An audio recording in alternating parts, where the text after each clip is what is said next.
ऐं बीजम रिंग शक्ति ही। रिंग जो है वो माया बीज है, देवी माँ लक्ष्मी का बीज मंत्र है। ऐं जो है वो वाग बीज है। दो वेरिएशन मिलते हैं इस विनियोग के, एक में है रिंग शक्ति ही, एक में है श्रीं शक्ति ही। दोनों माँ लक्ष्मी के बीज मंत्र हैं। रिंग जो है वो देवी माँ ललिता का भी बीज मंत्र है। जब भी हम बात करते हैं पंचदशी मंत्र की, जो मातंगी माँ का बीज मंत्र है ऐं, देवी माँ मातंगी का जो मूल स्वरूप है राज मातंगी, वो देवी माँ ललिता के क्लोजेस्ट मंत्री के स्वरूप में विद्यमान है। तो माँ मातंगी की जो मूल शक्ति है वो माँ ललिता है।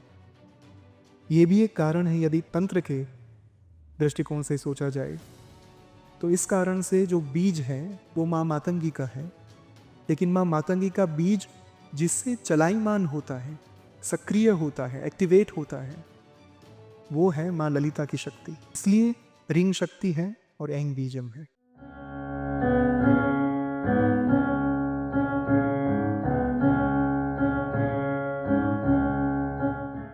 जहाँ पर भी देवी माँ के सबसे शक्तिशाली मंत्रों की बात आती है, चाहे वो पंचदशी मंत्र हो श्री विद्या का, चाहे माँ बाला त्रिपुर सुंदरी का त्रयाक्षरी मंत्र हो, या फिर नवान्न मंत्र हो, या फिर सिद्ध कुंजिका स्तोत्र हो, सभी में वाग बीज का अपार महत्व है। सभी में वाग बीज अंतर्निहित है, समाहित है। ऐंकारी सृष्टि रूपाय रिंकारी प्रतिपालिका क्लिंकारी काम रूपिणी बीज रूपे नमोस्तुते। जो सृष्टि करने के लिए, उत्पन्न करने के लिए, सृजन करने के लिए, निर्माण करने के लिए आवश्यक ऊर्जा है वो वाग बीज में समाहित होती है। और निर्माण का अर्थ यहाँ पर केवल प्रजनन नहीं है, उत्सर्जन नहीं है। निर्माण जो है वो क्रिएटिविटी के साथ कनेक्टेड है। जब भी आप अपने विश्व में, चाहे वो भौतिक विश्व हो या फिर आध्यात्मिक विश्व हो, कुछ भी निर्माण करना चाहते हैं, अपने आप को थोड़ा सा बेहतर बनाना चाहते हैं, अपने आप को थोड़ा सा आगे लेकर जाना चाहते हैं, उत्थान करना चाहते हैं, विकास करना चाहते हैं अपनी चेतना का, अपने मन का, अपनी बुद्धि का, तब उसके लिए जो विस्तार कारक ऊर्जा है, जो कारणभूत शक्ति है, वो वाग बीज ही प्रदान करती है। इस साधना के विनियोग की बहुत सुंदर बात यह है, ऐं बीजम रिंग शक्ति ही। रिंग जो है वो माया बीज है, देवी माँ लक्ष्मी का बीज मंत्र है। ऐं जो है वो वाग बीज है। क्यों रिंग शक्ति दिया गया, प्रश्न उठना चाहिए। ऐं शक्ति भी हो सकता था, क्योंकि देवता जो है वो महासरस्वती है, ब्रह्मा ऋषि हैं। शक्ति यानी कि जिससे मंत्र चलायमान होता है। मंत्र क्या प्रभाव होगा एक साधक के जीवन पर, उसकी क्या शक्ति का अनुभव हो सकता है, उसके आधार पर विनियोग में जो षडांग है उसका एक अंग है शक्ति। रिंग शक्ति है क्योंकि शास्त्र ने ये कहा, यदि आप माँ लक्ष्मी को इंडिविजुअली पुकारेंगे तो हो सकता है वो आए भी सही और ना भी आए। सरस्वती का सबसे बड़ा प्रभाव ये होता है कि जहाँ पर देवी माँ सरस्वती होती हैं, माँ लक्ष्मी को वहाँ पर आना पड़ता है। कथा के हिसाब से यह है कि माँ लक्ष्मी बहुत जिज्ञासु होती हैं, क्यूरियस होती हैं कि माँ सरस्वती क्या कर रही है। वे हमेशा उनके आसपास रहना चाहती हैं। यदि इसका गूढ़ार्थ देखें तो यह है कि जब एक साधक के जीवन में वाक सिद्धि प्राप्त हो जाए, प्रबुद्ध बुद्धि क्षमता प्राप्त हो जाए, ज्ञान प्राप्त हो जाए, तब लक्ष्मी जो है वो अपने आप चलकर आती। इसलिए यहाँ पर विनियोग में दिया गया बीज ऐं, कि हम अपने चित्त में बीज मंत्र का बीजारोपण कर रहे हैं ऐं के साथ। जो बीज को आप बोएंगे उसी के आधार पर फल बाहर आता है। यदि ज्ञान का बीज बोएंगे ऐं के साथ, तो जो वृक्ष उगेगा, जो फल प्राप्त होगा, वो रिंग स्वरूप से होगा। अर्थात सर्व प्रकार की जो भौतिक समृद्धि है, आध्यात्मिक समृद्धि है, वो सभी प्रकार से माँ लक्ष्मी जो है वो अपने आप ही प्रदान करती है। ब्रह्मा ऋषि हैं, निर्माता के जो कारणभूत तत्व हैं वो भगवान ब्रह्मा है। कि जब हम माँ सरस्वती की साधना करते हैं, वाग बीज की साधना करते हैं, तब कहीं ना कहीं बुद्धिमत्ता का विकास होता है, वृद्धि होती है। सृजन का अर्थ केवल ये नहीं है कि हम प्रजनन के माध्यम से वंश की वृद्धि करें, वंश को आगे बढ़ाएं, सृजन का एक अर्थ ये भी है कि जब भौतिक उन्नति प्राप्त करनी हो, आध्यात्मिक उन्नति प्राप्त करनी हो, उसका विकास करना हो, तब जब ज्ञान को बढ़ावा देते हैं, ज्ञान को आधार मानकर चलते हैं, उस समय पर अपने आप ही जो है आप ब्रह्मा स्वरूप बन जाते हैं। इसलिए भगवान ब्रह्मा इस मंत्र के मंत्र दृष्टा ऋषि हैं। ये आपको कहना चाहते हैं कि कहीं ना कहीं यदि आप ब्रह्मा ऋषि के समान साधक बनना चाहते हैं तो उनके समान ज्ञान की प्राप्ति जो है वो करना नितांत आवश्यक है।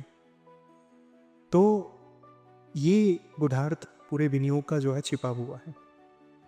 जब भी हम विनियोग पढ़े किसी भी साधना का, उसका एक होता है शाब्दिक अर्थ, जो षडांग की मैंने बात की, उसके ऋषि कौन से हैं, देवता कौन से हैं, बीज कौन सा है, कीलक कौन सा है, छंद क्या है उसका, ये हो गया शाब्दिक अर्थ। गुढ़ार्थ आपको तब पता चलेगा जब आप थोड़ा सा उसके ऊपर चिंतन करेंगे, मनन करेंगे, क्योंकि ये जो मर्म है वो किसी भी शास्त्र में नहीं दिया गया होता। वो केवल जब आपको अंतर्ज्ञान प्राप्त होता है, देवी माँ की कृपा से कहीं ना कहीं आप आगे बढ़ते जाते हैं, तब वो जो एक ज्ञान का प्रादुर्भाव है, जो आविर्भाव है, वो होना शुरू हो जाता है। तो हमेशा हमारे शास्त्रों ने एक ही मत दिया, एक ही अभिप्राय दिया, डोंट चेज माँ लक्ष्मी। यदि आप वास्तव में समृद्धि प्राप्त करना चाहते हैं, ऐश्वर्य प्राप्त करना चाहते हैं, तो ज्ञान को प्राधान्य दीजिए, माँ सरस्वती को प्राधान्य दीजिए, उनको महत्वता दीजिए। अपने आप ही माँ लक्ष्मी जो है वो उनसे आकर्षित होकर, उस ज्ञान से आकर्षित होकर आपके अंतर मन में इस तरीके से विराजमान होंगी कि फिर वो चलित नहीं रहेंगी, चंचल नहीं रहेंगी। सिर्फ अकेली माँ लक्ष्मी जब आती हैं तब चंचला के नाम से आती हैं। उनकी वृत्ति चंचल स्वभाव है उनका। केवल उनको बुलाएंगे तो आज हो सकता है उनकी कृपा हो और एक समय के बाद उनकी कृपा दूर हो जाए। यदि ज्ञान को आधारभूत मानकर चलेंगे तो कहीं ना कहीं माँ लक्ष्मी जो है वो स्थिर हो जाएंगी, स्थित प्रज्ञ होकर विराजमान हो जाएंगी। तो इसी कारण से हमेशा हमारे धर्म ने, हमारी संस्कृति ने, हमारे देश ने ज्ञान को प्राधान्य दिया। जितने भी शास्त्र हैं सभी ने कहा ज्ञान अर्जित करो। जो हमारी पुरानी संस्कृति थी, मूल संस्कृति थी, गुरुकुल परंपरा जो थी, उसका मूल ही ज्ञान अर्जित करना था। क्योंकि सभी ऋषि मुनियों ने इतनी साधनाओं के बाद इतना अर्जित कर लिया था कि उनको इतना पता चल चुका था कि यदि हम कुछ भी प्राप्त करना चाहते हैं तो उसके लिए पहले बीज स्वरूप ज्ञान होना नितांत आवश्यक है। यदि वो नहीं है तो फिर बाकी आप जो कुछ भी कर रहे हो वो उतना प्रभावशाली और चिरकालीन साबित नहीं हो सकता। दो वेरिएशन मिलते हैं इस विनियोग के, एक में है रिंग शक्ति ही, एक में है श्रीं शक्ति ही। तो दोनों माँ लक्ष्मी के बीज मंत्र हैं, एक माया बीज है, एक लक्ष्मी बीज है। रिंग जो है वो देवी माँ ललिता का भी बीज मंत्र है। जब भी हम बात करते हैं पंचदशी मंत्र की, तब माँ ललिता का, महात्रिपुर सुंदरी का जो मूल बीज मंत्र है वो रिंग है। और जो मातंगी माँ का बीज मंत्र है ऐंग, देवी माँ मातंगी का जो मूल स्वरूप है राज मातंगी, वो देवी माँ ललिता के क्लोजेस्ट मंत्री के स्वरूप में विद्यमान है। तो माँ मातंगी की जो मूल शक्ति है वो माँ ललिता है। ये भी एक कारण है यदि तंत्र के दृष्टिकोण से सोचा जाए तो इस कारण से जो बीज है वो माँ मातंगी का है, लेकिन माँ मातंगी का बीज जिससे चलायमान होता है, सक्रिय होता है, एक्टिवेट होता है, वो है माँ ललिता की शक्ति। इसलिए रिंग शक्ति है और ऐंग बीजम है। ऐंग वाग्देव्ये विद्महे कामराजाय धीमहि। काम अर्थात इच्छाएं, डिजायर्स। जो इच्छाओं के राजा हैं, जो इच्छाओं के प्रधान हैं, यहाँ पर महासरस्वती को देवता के स्वरूप में देखा गया है। क्योंकि संस्कृत भाषा में देवता और देवी ऐसा कोई दो विभाजन नहीं है। विनियोग में इसलिए महासरस्वती देवता लिखा गया। और हमेशा विनियोग जहाँ जहाँ पर भी पढ़ेंगे, उनके देवता चाहे ही फीमेल डेटी क्यों ना हो, उसके बावजूद वहाँ पर हमेशा देवता ही लिखा हुआ होगा। यहां पर कहा गया कामराजाय धीमहि। ये वो बीज मंत्र हैं, ये वो मंत्र हैं, ये वो शक्ति है, ये वो देवी माँ है जिनके माध्यम से सभी प्रकार की कामनाएं पूर्ण हो सकती हैं। जो कामनाओं की अधिष्ठात्री हैं वो है देवी माँ भाग देवी। और भारत देश में आपने एक बहुत सुंदर बात सुनी होगी, पहली पीढ़ी जो है वो बनाती है, दूसरी पीढ़ी चलाती है और तीसरी पीढ़ी बिगाड़ती है। कोई भी आप बड़े आदमी को देख लीजिए जो इंडस्ट्रियलिस्ट हो या फिर एक पद पर बैठी हुई व्यक्ति हो, जिन्होंने शुरू किया होगा उन्होंने बहुत ही संघर्ष के बाद एकदम अपनी बुद्धिमत्ता को लगाकर बहुत मेहनत करके पूरा एम्पायर खड़ा किया होगा। और उनकी जो स्ट्रगल है वो उनकी संतान, चाहे बेटी हो या बेटा, उन्होंने देखी होगी। बचपन से लेकर बड़े होने तक उन्होंने देखा होगा कि कैसे हमारे पिताजी जो है वो रात दिन एक करके मेहनत करते हैं। और उसके चलते जो दूसरी पीढ़ी होती है, यानी कि उनकी बेटी या बेटे, वो उस एम्पायर को आगे चलाती हैं अपने ज्ञान के माध्यम से। भले उन्होंने मेहनत नहीं की, भले उन्होंने संघर्ष नहीं किया, लेकिन उन्होंने जो देखा बचपन से, गरीबी भी देखी हुई है और अमीरी भी देखी उन्होंने, उसके चलते उन्हें पता है कि यदि हमने ध्यान नहीं दिया तो हम वापस उसी परिस्थिति में चले जाएंगे जहाँ से हम बचपन से उभर कर आए हैं, बाहर आए हैं। और तीसरी पीढ़ी जो है उन्होंने कुछ नहीं देखा होता, वो सिल्वर स्पून होते हैं। बचपन से ही उन्हें बहुत लाड प्यार में बड़ा किया जाता है और वो पीढ़ी पैसों का व्यय ही करती है, उसे उड़ाने का काम ही करती है, कमाने का दूर दूर तक कभी नहीं सोचती, क्योंकि वो ज्ञान नहीं, वो संघर्ष नहीं किया, वो मेहनत नहीं की। एक बार यदि मेहनत की हो, संघर्ष देखा हो अपनी आंखों के सामने, तो थोड़ा सा ज्ञान जो है वो अपने आप ही आ जाता है कि जीवन में क्या करना चाहिए, क्या करने से हम अच्छा जीवन जी पाएंगे, कैसा जीवन जी पाएंगे और हमारी आने वाली पीढ़ी को क्या दे पाएंगे। यदि वो ही नहीं देखा तो फिर कुछ अर्जित करने के लिए मोटिवेशन नहीं रहता। क्या ही अर्जित करें ना, जब सब कुछ प्राप्य हो तब क्या मांगे, किस चीज़ के लिए मेहनत करें। तो इसी के चलते तीसरी पीढ़ी जो है वो सब कुछ बिगाड़ देती है। यहां पर भी ज्ञान का ही एस्पेक्ट मूल में है।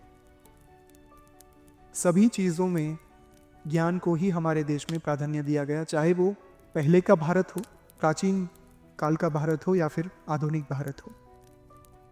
इसलिए हमेशा अपनी पीढ़ी को और अपने संतानों को केवल एक ही चीज़ के लिए आगे बढ़ाना चाहिए, मोटिवेट करना चाहिए, प्रेरणा देनी चाहिए, ज्ञान अर्जित करने के लिए। यदि ज्ञान होगा तो अपने आप कुछ ना कुछ कर ही लेंगे। जिसके पास थोड़ा सा अभ्यास होता है, थोड़ा सा ज्ञान होता है, वो जीवन में खाली नहीं बैठता। उसके जीवन में कभी ये अवसर नहीं आता कि उसे सोचना पड़े कि अब मैं करूँ तो करूँ क्या, पैसे कमाने के लिए या फिर अपने आजीविका को चलाने के लिए, अपने परिवार का भरण पोषण करने के लिए, उनका लालन पालन करने के लिए, अपनी संतानों को पढ़ाने के लिए। जब ज्ञान का प्रादुर्भाव अंतर्मन में होता है तब कहीं ना कहीं कोई ना कोई ईश्वरीय सहाय जो है वो प्राप्त हो ही जाती है, वो मिल ही जाती। ज्ञान का सबसे बड़ा एक यदि आप प्लस पॉइंट देखें तो उतना ही है कि वो कभी आपको दुविधा में नहीं डालता। जो ज्ञानी व्यक्ति है उसे हो सकता है कि ये पता ना हो कि वो क्या करे, लेकिन उसे इतना जरूर पता होगा कि उसे क्या नहीं करना चाहिए जीवन में, क्या बुरा है, किसमें अनीति है, किसमें लोगों के प्रति आप बुरा करने का भाव सोच रहे हैं। वो सारी चीज़ों से वो ज्ञानी व्यक्ति जो है वो दूर रहता है। आगे बढ़ने के लिए, आध्यात्मिक उन्नति के लिए केवल इतना आवश्यक होता है कि क्या नहीं करे जीवन में। क्या करना चाहिए वो तो बहुत सारे ऑप्शंस बहुत सारे लोगों के पास होते ही हैं। केवल इतना पता चल जाए कि क्या नहीं करना है, कब नहीं करना है, कितना नहीं करना है, तो जीवन बहुत हद तक सुलभ हो जाता है, आसान हो जाता है।